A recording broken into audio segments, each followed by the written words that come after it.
कुमार कुछ बच्चों के साथ में खेल रहे थे, तो बच्चे कहने लगे हम तुमको नहीं खिलाएंगे। कहा क्यों नहीं खिलाओगे? कहा तुम अनसहिता हो। दूसरा बच्चा कहने लगा अनसहिता का हो दे, तो तीसरों कहे जब ये पैदा नहीं हो रहा है, बच्चे जब बतलाते हैं ऐसे बतलाते हैं, तो जो कहा जब ये पैदा नहीं हो रहा है तब ऐके अम्मा बप्पा आँखी फोटाई नहीं। आज मैंने सुना था हमारे माता पिता बतला रहे थे जब ये श्रवण पैदा नहीं हुआ था तब इसके अम्मा बप्पा आँखी फोटाई नहीं। तो श्रवण कहने लगे हमारे माता पिता ने हमको ये बात कभी नहीं बताई। कोई बात नहीं, मैं तुम्हारे साथ में नहीं खेलूंगा। उसी समय श्रवण कुमार रोने लगे। रोते रोते कहते हैं अपनी मैया के पास में पहुंचे। अरे नाई तनी की देर लगाए,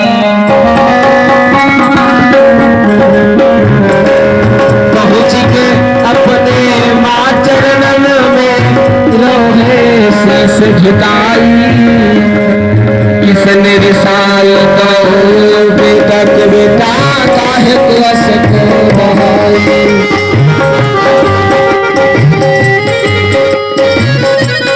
गोविंद भगवान की बात।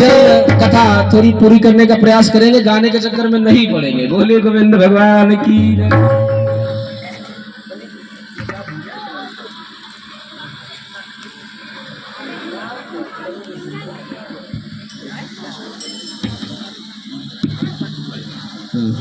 हाँ ठीक।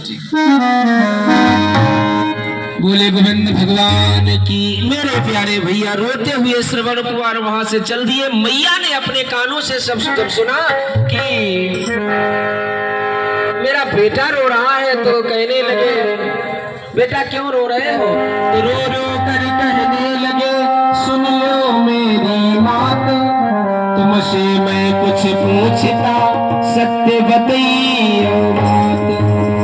श्रवण कहने लगे हे मैया मैं तुमसे कुछ पूछना चाहता हूँ, छिपाना नहीं सच सच बताना। जब ये कहा बेटा क्या पूछना चाहते हो?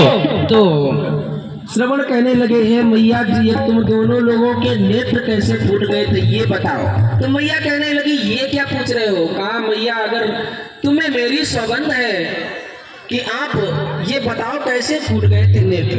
तो मैया ने कहा बेटा जब तुम पैदा नहीं हुए थे तो हम दोनों लोग काली मैया के मंदिर में पहुंचे और काली मैया ने प्रकट होकर के कहा था भक्त जब तुम दोनों लोगों को दिखाई नहीं देगा तब पुत्र होगा।